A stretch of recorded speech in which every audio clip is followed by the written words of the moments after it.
Alright guys, well James at RampantLionReviews again for you today, and I'm joined by... Alright, yeah, so we are doing another little out and about video today, and we're in Swindon. So do you want to introduce the venue? Yeah, so we're here at Hop Kettle Brewery here in Old Town Park, Swindon. Yes, part of the Hop Kettle Brewery. We've got anyway, definitely tell you, don't really feel we have little breweries in them. It's just like every 1 barrel brewery. But they have a 5 barrel brewery that's separate from Swindon. And then they've got one in Simon System, the road, and then also one coming in Brewpub, it's open yet, in Boston. Different sites. That's interesting. So this is in the home city of the beer.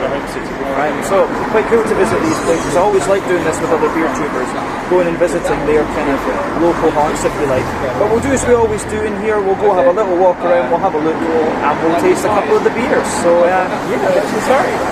Let's do it. All right, guys. So this is where we are. Hop Kettle Tap and Brew on Devices Road in Swindon. Apparently this is a really nice pub over here as well for beers, according to Harry. But yeah, we'll go in and we'll have a little look. So there you can see the brew kettle system on the symbol, not the system here. On the side, little tap room open, and they've got this lovely little kind of outdoors area at the front. But yeah, wee bit of opening times for you, and we'll go in. And yeah, you can see this place. It's really nice. Apparently they've got a few of these. But yeah, it's really cool. We'll have a little look at the tap list and stuff later on. But yeah, you can see nice board up here as well. The brewery's just through there. They've got this little mini kit behind the bar too, which is pretty nice. And yeah, you can see part of the brew system in here. And yeah, you'll get a little bit of a better view of it here. A couple of fermenters just doing their thing there. So yeah, pretty nice. And if you come out the back in the summer, you'll get this lovely little bit here. So yeah, we've got Harry sitting out here just sipping on the rest of the first Scotch ale, which you'll see reviewed in just a wee second. So are you ready for more? Yeah. Alright guys, well, time for our first tasting then here at Hop Kettle in Swindon. So yeah, I've made a bit of a joke of going into pubs down here in England asking for 80 shillings in Scotch ales, but they actually had one here, so we had to have it. We did. So yeah, the one that we're going to have a look at now is called Nori Omoi. It's 5.4%, and Harry has read about this. Yes, so it says it's created in collaboration with longtime friend of the brewery, Mark Lundell. So he's quite, I don't know him, but I know him on Untappd. He's a good, solid drinker of fine ale around here. We brewed a traditional dark and malty Scotch ale, and then made a decidedly untraditional addition of premium grade Japanese wakame seaweed. The rich maltiness of the base beer is a star, with the seaweed adding a subtle lightness that balances the sweetness of the malts. Sounds interesting. Yeah. So I mean, at 5.4%, it's probably going to be akin to like maybe a 50, 60 shilling kind of level. Yeah. You can see colour-wise, I'm not sure how well it's shown up on the camera, but this one's like quite a stained mahogany. Yeah. A little bit ruby as well, though. In fairness, little touch ruby. But yeah, unfiltered, can we say. Came out with just like a quarter finger of a frothy kind of ivory fawn coloured head. Not too much visible carbonation. What conditioning was this one? Was this? It was just, he just had it in a little kettle. It's on keg, yeah. So it's like it's because they've got the little pit here. They seem to have it like their own tanks. They're in like kind of tank system. So it was literally out the tank. Straight out the tank. Yeah. All right, fair enough. Yeah, let's have a wee look at the aroma of this one then. You can smell a bit of the saltiness in that, anyway, yeah. It's quite like, it's really fruity, and like I'm getting red currant. Yeah. I mean, probably a popular hop to use with Scotch ales would be, again, Bramling's Cross, because it gives you that fruitiness. Yeah. But yeah. Does it say what hops are in this one? No. Yeah. No, it doesn't. Yeah. But I mean, when you sugar it up a little bit, you're getting kind of what you typically expect from a Scotch ale, a little bit of that kind of heavier brown bread crust. I don't know if I would go as far as rye bread with this one. But yeah, a little bit of wholemeal brown bread. Yeah, brown bread. Bit of cracker as well, a little bit of woodiness. And the brown sugars are quite like leathery in this, aren't they? And it has, it's really dry brown sugary character. Yes. Yeah. There is a wee bit of like a sweeter, brighter caramel in there though. Yeah. Bit of biscuit too. Coffee notes. What do you think of the hops? There's so many layers of kind of like maltiness. Yeah. It's quite well hidden in there. Yeah. But I'm going, let's say English hops. I think it's Bramling's Cross. I mean, you get a little bit of that earthy, herbal note that for me is the kind of trademark of English hops. And this is one of the reasons why that kind of herbal, earthy character is one of the reasons I don't like English golden ales on cask. I think English hops just work better with more malty beers for me. It's just it. But yeah, a little bit of floral, a little bit of grassiness. Yeah. What about the fruits? What would you say? Raisins again, I think. Raisiny. Quite a bit of like a juicier plum as well. Yeah. I think there's that faint touch of like red currant in there. Oh yeah, no, I could see that. Tea berries. Tea berries. It's nice though, it smells good. I think we should try this one then. Yeah. So, Slanja.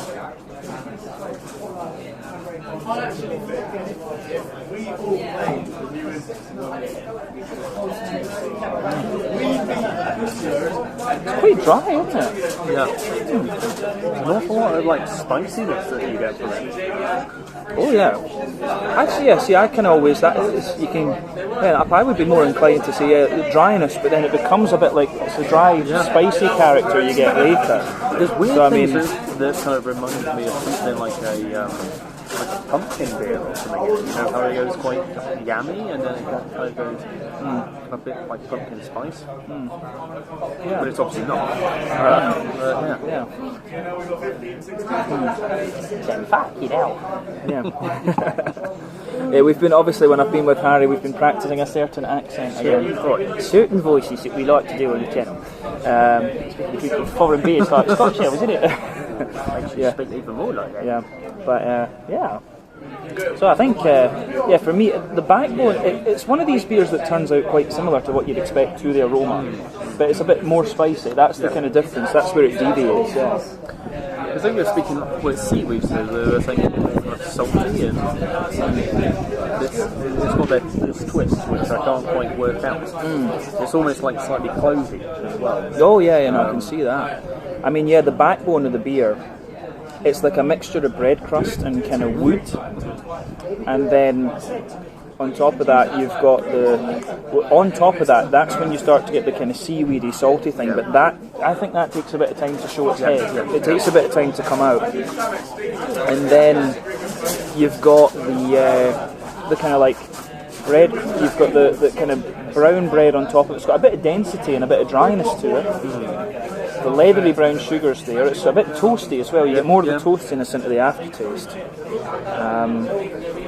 There's not really the sweet caramel note we were getting. I don't really get much of that. No, I think also this being on keg, as cold as it is, I think it's muting quite a few of the flavours that we'd get maybe if it was on cask, and I think there's a bit of natter online about it being on cask as well. Okay. And I think it would suit that style. Just being that little touch warmer, and I think there's some of the more kind of fruitier flavours that just come out of it. Yeah, I mean, that's when I've tried, for example, there's a really good English style bitter in Sweden. There's two of them. Örebro bitter and the other one's gone right out of my head. There's two of them, and if you try them on keg, they're really sweet and oily. But then if you try them on the cask, you get more of the graininess. Yeah. So you can see that this beer, I think, on cask, I think it'd be a lot drier and a lot more grainy. Yeah. But yeah, it is quite dry as it is. It's not the sweetest of Scotch ales, but that's not the intention with it either. That's what you have to say. But yeah, hoppy side is kind of what we said as well. Earthy, herbal, bit floral on the front corner, so your palate bit light and grassy. As we said, the kind of spicy side of the beer comes out a little bit later on, and you've also got a little bit of fruitiness to this one as well, actually. So yeah. What would you say about the fruits? I think it's very much what we said in the aroma. It's kind of like that red currant. The reasoniness is still kind of there, but it goes a little bit more red currant, light, faint light tartness on it. See, I get a little bit more like date and sultana in this one, maybe a bit of pear. But there is definitely a bit of red currant behind the front tip of the tongue, and maybe a wee bit of like a prune. Yeah. So it's interesting. I mean, it has the flavour profile of maybe a 70 or 80 shilling. I think it's a bit heavier than what we thought initially, like a 50 or 60. Feels a bit heavier than that. Mouthfeel wise, mid-bodied, maybe pushing the top end of mid-body. It's got quite an impressive flavour. It's got quite an impressive thickness to it for its ABV. Smooth carbonation, which you expect from a Scotch ale. IBUs are 25, but it has got a good bit of dryness to it, which you could conflate with bitterness. Fruitiness, as I said, a little bit juicy, a little bit oily, and a mix of dryness and kind of like, well, it's a dry sweetness and smoothness. Salinity. Exactly, yeah. Interesting beer, quite an interesting twist on the Scotch ale actually. I might need to get a bottle of this to take away if they have it. Could be interesting. But yeah, that's the end of our first tasting then. I think we're maybe going to do 2 or 3. And we'll do that. There was an interesting milk stout, and we'll probably get something on the lighter side, I guess, as well. So catch you guys in the next one. This was the the Nori Omoy. Nori Omoy with Japanese seaweed from Hop Kettle, 5.4% Scotch ale. Slanted us now.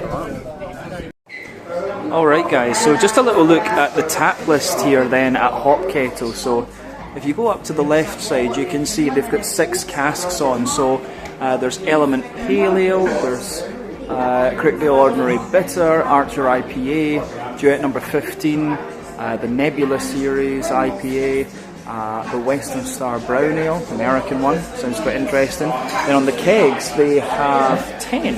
So Laura Lager, 4% ABV, American style lager, you don't see that too often. Then Sabro Session Pale Ale, the Kepler New England IPA, Cosmic Shake Milkshake Pale Ale, Guadalupana, which is a coffee pale ale, you don't see that very often either. The Low Loader non-alcoholic Pale Ale, Starburst American IPA, so maybe a little bit more bitter. Then they have the Shooting Star, which is a German Pilsner, 4.8%, I love that style. Resting on Your Laurels, which is some kind of other pale ale. Then at number 10 they've got the Space Cowboy Milk Stout. Then they've got the one that you've just seen us try, which is the Nori Omoy, a Scotch ale brewed on the 1 barrel kit at 5.4% ABV. And they've got a couple of ciders down there as well actually. So quite an interesting tap list here then at Hop Kettle. Alright guys, well, time for tasting number 2 then. We were going to do something a little bit lighter, but then this beer kind of just caught our eye because you don't see them very often. So this one is called Guadalupana, 4.8% ABV, a Nicaraguan coffee pale ale. Yes. Anything else to add for that? Well, got a little bit of a blurb about it. Second collaboration in beer with Lightbulb Coffee, so that's the second version. Using the same base beer but with different variety of single origin coffee beans. This batch showcases Guadalupana beans grown in Nicaragua. Tasting notes for this coffee feature rich dark caramel flavours with notes of raspberry and orange. Oh, let's see. This will be interesting. So as you can see, it's kind of like a West Coast IPA appearance-wise, isn't it? I've got the New England IPA version. Oh yeah. And you've got the West Coast IPA version. But it was quite lively. It had quite a big head on it when you brought it out, this one. So, kind of slightly cream-coloured head. Small bubbles, few medium-sized things, but lovely, quite rich amber. Rich kind of blood orange amber colour. Quite a wee bit of visible carbonation in mine. It's got a little bit too, So yeah, kind of. I mean, this is one of the weird things with coffee. You'd think it would colour the beer a little bit more than it does. Yeah. Yeah. I mean, it depends on the method in which they've kind of added it. Because I know, like Siren, when they used to do theirs, they used to kind of flush the beer through it. Yeah. And here, if they've done like a cold shot sort of, poured it in, or done an espresso and poured it in. So many different methods in terms of actually getting the coffee flavour out, or even if you've rested it on the beans themselves. No idea how. Yeah.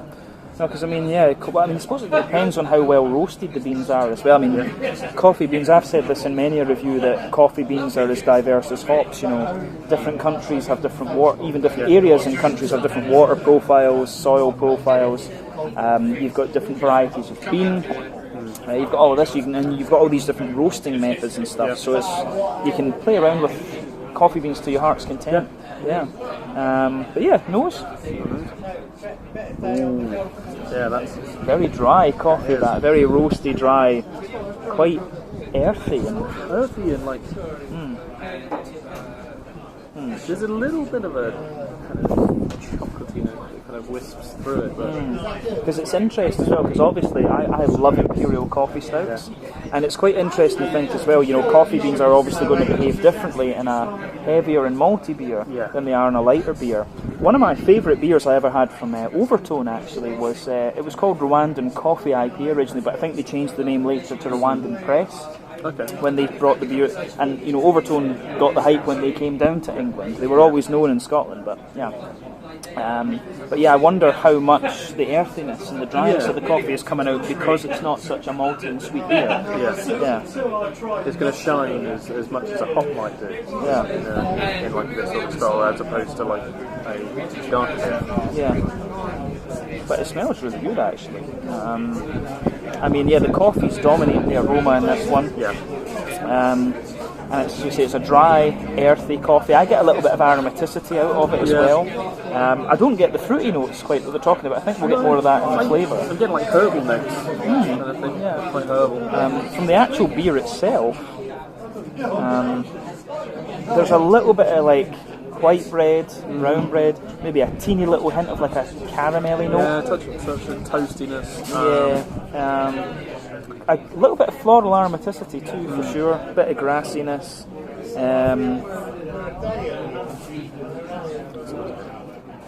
It's such a long time since I've had a coffee pale. It's a wee bit orangey with the fruit as well. Yeah. I don't know if when I think about it, I don't know if I've ever had a coffee pale. I've never coffee pale. I think I've had coffee IPAs, but I don't think ever specifically a coffee pale. Probably have to be. I couldn't be sure if it'd be an IPA or a pale, but mine would have been like a Siren beer, maybe like a few years ago. That's interesting. Yeah. Any more to say about the aroma? I think we'll get more out of the flavour anyway. Slanger.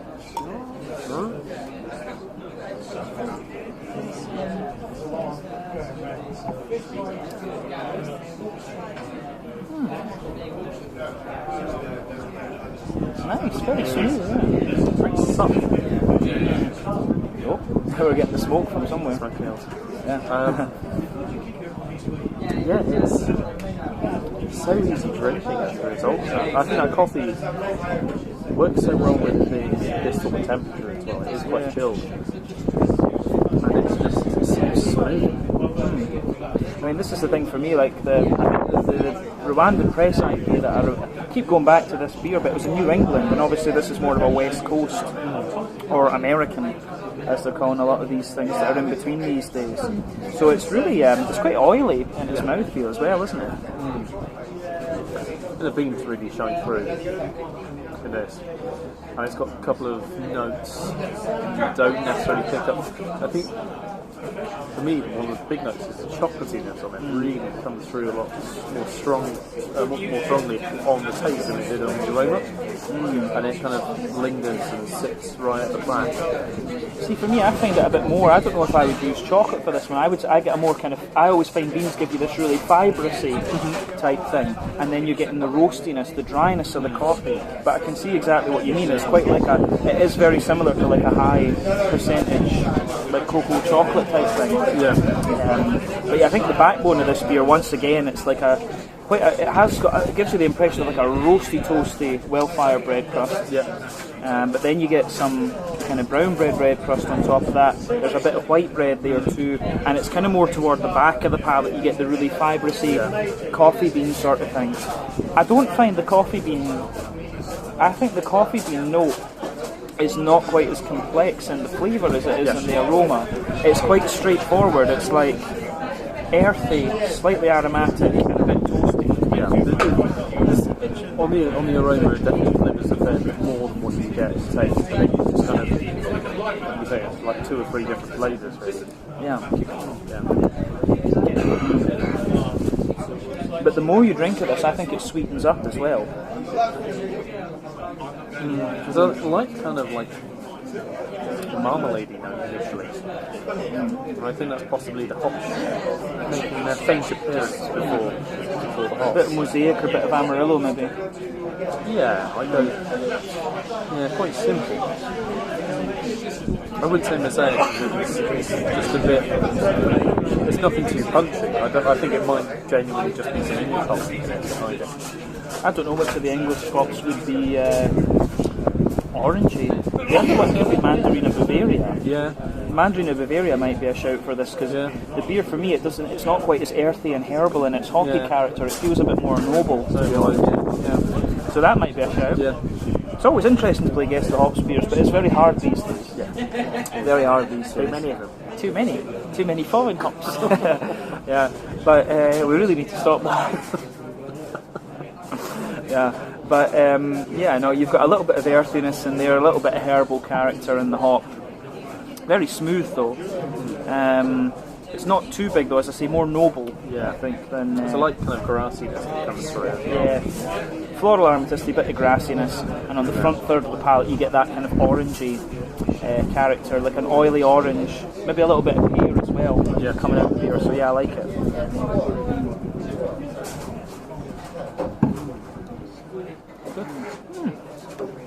But mouthfeel wise, it's kind of. It's right in the middle of the spectrum, isn't it? Yeah. Mid-bodied. Yeah, I think weirdly that coffee kind of rounds it out a touch. There's a bit more dryness, I think. Yeah.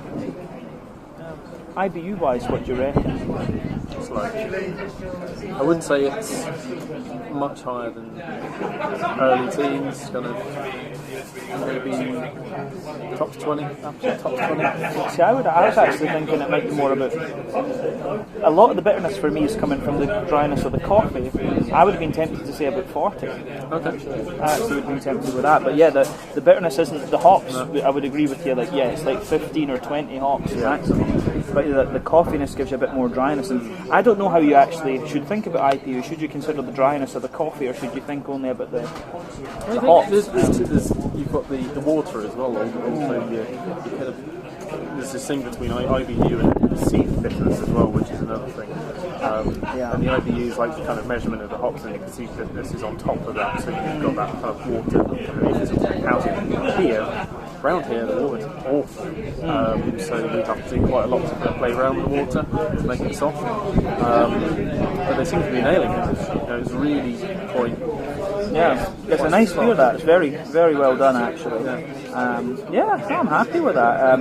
Lovely little bit of oily fruit. The malt base, as we said, a bit dry, a bit smooth, a little touch sweet. Coffee bean kind of covers a lot of that though, and then the wee bit of hoppiness. But yeah, that's. Really quite nice. What was it? Guadalapana. Guadalapana, 4.8%. Coffee. Pale ale. Happy with that. So we're going to do one more here, which will be on the darker side again. And I'll see you guys in a little bit with that. Stay tuned. So 2 empty coffee pale glasses and 2 full milk stout glasses. And now he's ready. It's be very nice. Be very nice. But then just a little look at this beer garden. To say, really quite nice. Let's get started on these guys. Yeah guys, so in the corner by the door they've got a few bottles and some merchant things. So if you look at the bottles that you can get here, they've got the Cosmic Shake Fruit Shake Pale, the Old Town Pale Ale, Rising Star Session IPA, Andromeda Australian IPA, the HBC 586, which is a experimental pale ale, I guess, the Supernova Eldorado. I do like a bit of Eldorado, I have to say.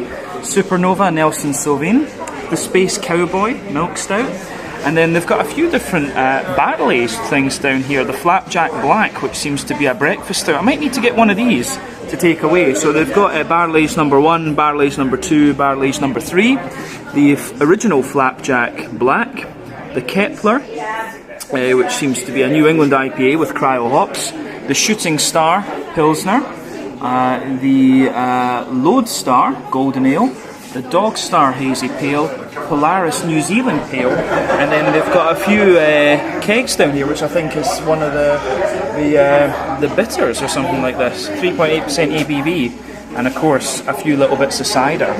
But yeah, you can obviously buy these things, either that or these are some of the old beers. But yeah, they've got a few t-shirts and things here. Hop Kettle, nice green one. You can see the yellow one in there as well. A few different patterns. I have to say they look pretty nice actually. I'm not sure if, I think these are the same ones up here. Oh no, they're a bit different actually. You can see that there. They've got a kind of sport shirt as well, cycling shirt, which looks pretty nice too. And a few bottles in the window. A few more of these things. They are a Weissbier Dunkel up there. But yeah, Hop Kettle won some certificates and things too. So yeah, nice little bit of merch, and quite a nice bottle fridge as well, I have to say. So yeah, pretty nice. Alright guys, well, time for our third and final tasting then here at Hop Kettle in Swindon. So, we've gone to the dark side. Yes. So, this one is called Space Cowboy, 4.7% milk stout, and you don't see a milk stout around all that often, plus it's Joey's dream job. So, yeah. You don't like Friends? No. It's weird, isn't he? He shan't say much. Why is he in this cafe? So yeah, but yeah, no, as you can see, it's kind of poured as you would expect of a milk stout. Lovely dark ebony rosewood colour. Yeah, about a half finger of a frothy, very light fawn to light tan head on this one. I'm just amazed by how much vapour comes out of this guy's vape over here. It's literally every so often we just get this cloud of stuff coming over here. So if you see that on the video, that's what it is. It's not Harry's brown ale. No, it's not my brown ale. It's not Harry's. It's not my brown ale either, no. But yeah, not too much visible carbonation in this one. Just a few little bubbles sticking on the side and a few ones going up. Nothing untoward about this one, appearance-wise. No. Alright, nose time. That's an improvement from the last time I've had it. When was the last time?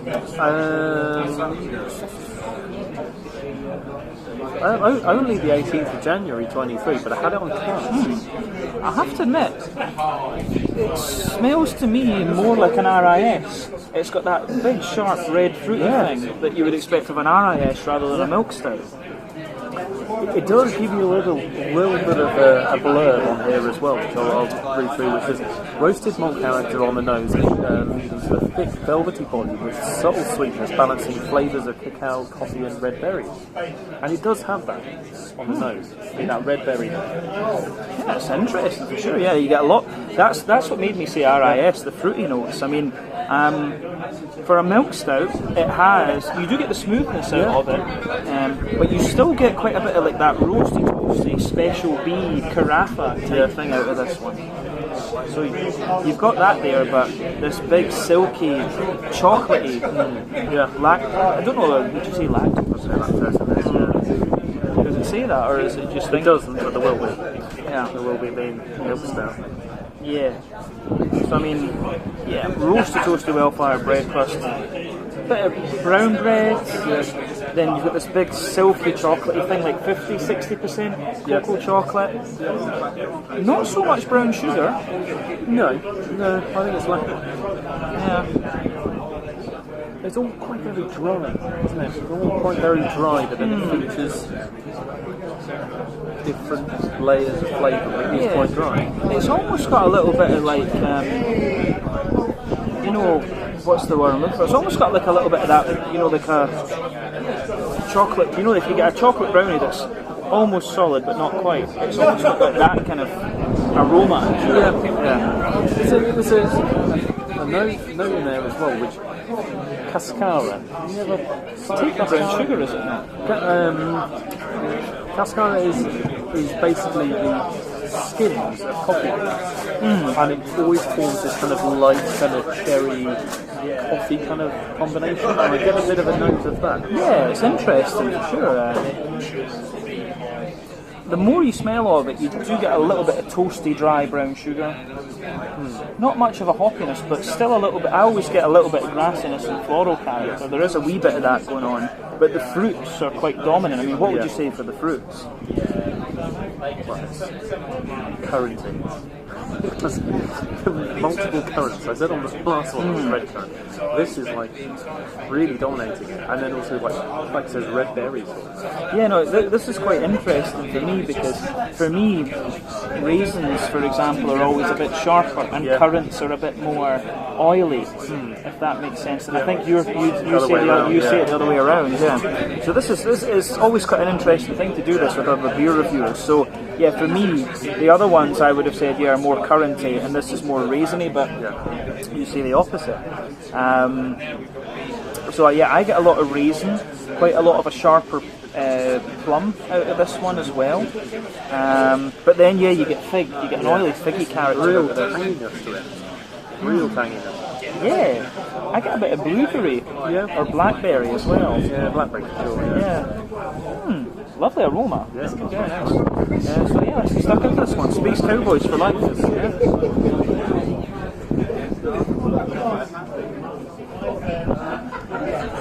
That's got a really quite tart impact to it, isn't it? Sounds bad. Yeah, surprisingly sharp and tart. If I was blind tasting that, I would wonder if that's one of these kind of modern sour things. I would say straight up, I would expect a bit more. It shows you its milk stouty qualities in the aftertaste, but you wouldn't expect it to be quite as sharp as it is. Yeah. It's definitely more sour than it. Weird. It's almost got an element of rustiness about it. I wonder if it's slightly oxidised or... I wouldn't say oxidised. I think there's a wee bit of... I don't know why it would be infected. But there's an element, that kind of rusty, kind of sourness and tartness.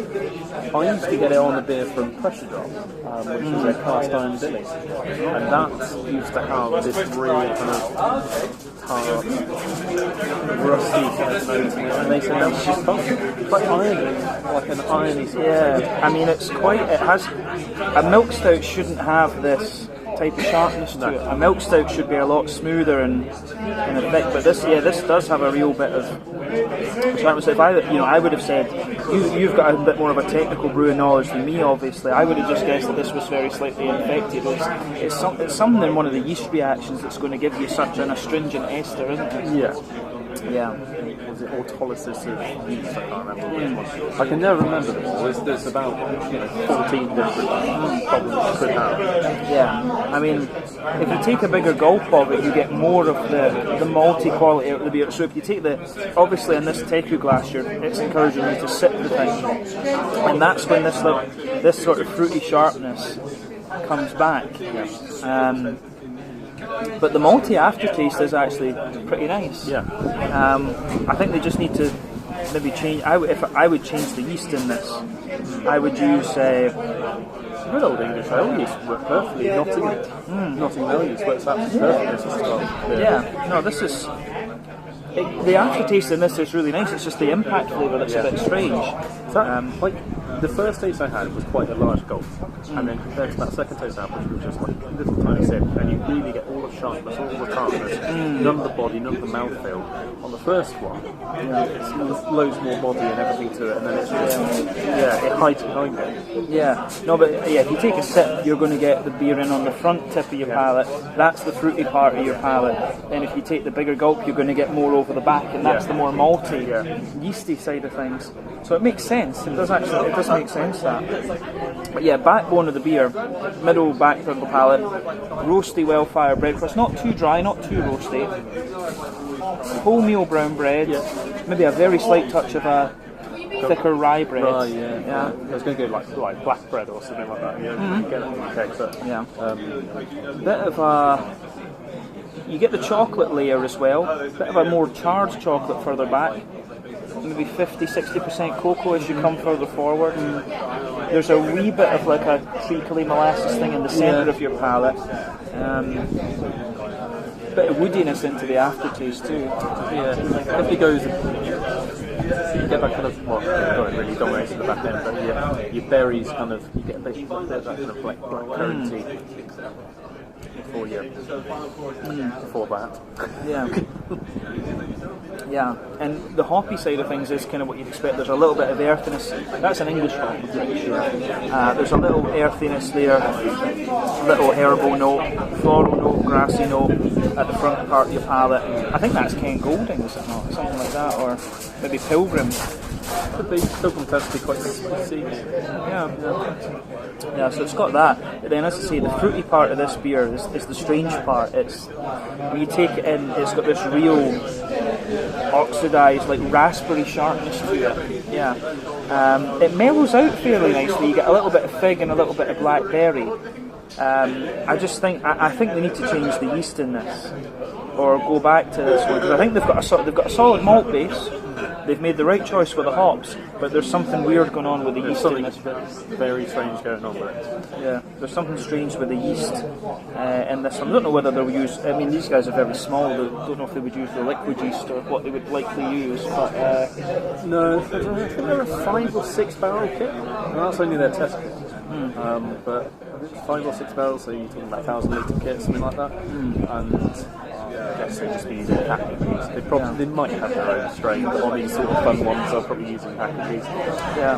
This will give them a relatively free kind of reign on what sort of. I would say as well, though, we're talking about that sharpness in here. That it does go down the more you drink of it. And you do have to remember this with some beers, especially sours, for example. You do get this impact flavour, then it mellows out. And this beer, in fairness to it, it's not a massive problem, but it does, I think, detract from the beer. Pardon me. And out of the 3 we've had, they've all been. The first 2 were really good. This one's got a lot of potential, but just because of that strange impact flavour, that's what lets it down. They just need to take this beer back, have a wee look at the yeasty side of things and see what's going on, and then I think they're onto something pretty solid. I think that's fair about this one. Mouthfeel wise,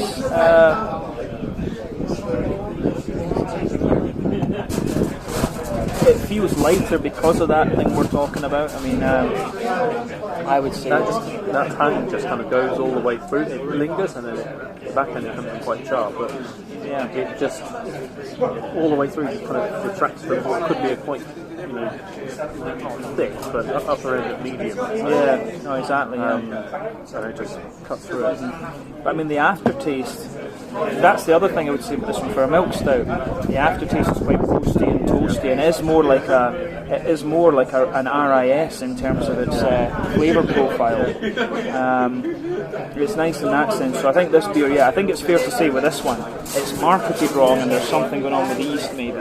I think it's more like a robust stout. Could you call it that, or a dry stout? Robust sour stout. Maybe, maybe.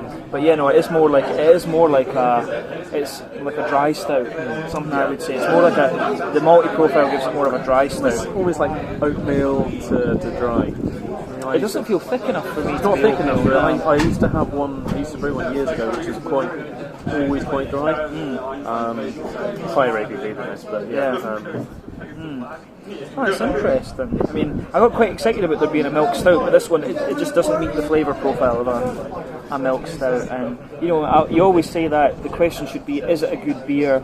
Or, you know, you shouldn't be too fixated on the style, but this one, as I say, it's not really, it doesn't feel like the style they've said it is, and it has that little problem with the yeast. Yeah. The other two beers were on quite a different level to this one, definitely. I think that's fair to say. But give it a bit of refinement. I think, you know, change the style, category, fix the yeast. It would be pretty decent. Yeah, I think that's fair enough. So yeah, IBU wise, 40 or 50 IBUs, I would say. Yeah, it's always Something like that. Spun around to me now. Yeah, but the little umbrella thing's kind of swinging around. So, the count, I see, it's moving, So 40-50 IBUs, as we say. A bit of dryness in the malt base, a little bit of smoothness and sweetness, a wee bit of hoppy bitterness, a little bit, you know, the fruity tang in there. But I think that's a good place to round off with this one. So we'll go outside, we'll give you our final thoughts, and that'll be the end of this one. Catch you guys in a second. This was Space Cowboy 4.8, 4.7, a milk stout. So catch you guys in a second. Alright guys, so a little quick look here then at the menu at Hop Kettle Tap and Brew. So it seems they've got a mixture of hot dogs and pizzas. So for the hot dogs they've got the classic, the buffalo and the Bavarian, coming in about £7 to £9. So kind of interesting. They've got a few vegan pizzas and things there as well, which I have to say I like my meat on my pizza, to be honest with you. So that's it. But yeah, they're coming in about £14. Prices have definitely gone up since Brexit, I will say that. These are more expensive than Swedish and Danish prices now at this point, but that's just how the UK is going. I don't think prices are this high in Scotland either, to be honest with you, but that's that. But remember, it's about €1.10 to the pound, maybe about $1.20 to sterling, and then somewhere in the region like 13.5 Swedish krona or something like that. But yeah, little quick look at the pizzas for you. The Italian, the nice and spicy, Moroccan in there, lamb and tzatziki, that sounded really interesting. Some feta cheese too. The Korean barbecue pork would be really interesting. Pepperoni, quite a straightforward one there. The carbonara, the goat's cheese and truffle, the La Pampa, that sounded quite interesting too, I have to say. And Buffalo Bill, the Rosa, and then a garlic bread sharer. All of those coming in, about 11 to 13 or 14 pounds. So not bad price-wise considering the economic climate in the UK just now. But definitely I will say that prices have gone up since I've been living here quite a little bit. But yeah, that's your menu at Hop Kettle Tap and Brew in Swindon. There you are. Alright guys, well that is our time over then here at Hop Kettle on Devices Road in Swindon. I was nearly ready to say Finland there for some reason, but yeah, I'm used to filming in random places. That's a very different place. But yeah, no, we tried 3 beers here. We had the Scotch Ale, which was, I thought it was quite well done and it had a nice little twist to it. That was good. I'd say it's probably the Probably, I think that's fair to say as well. I think that was the best. I would say that's the best beer out of the 3. Then we had the coffee pale, which I thought was really nicely done. Also really, really good. Just nice and smooth and nice. I think it's typically, like we said, we don't really see coffee beers. Coffee pale ales all that often. Lighter beers, really nice to settle. Yeah, because I mean that was the thing. We were actually going to do one of the lagers when we said that, but then we saw coffee pale and we're like, no, novelty value. That's what we went for it, and it didn't disappoint. It didn't disappoint, but it didn't kind of top the Scotch ale in my mind. And then we went on to the space one, the milk stout, and that was, I think there was a little problem with the yeast there, as we said.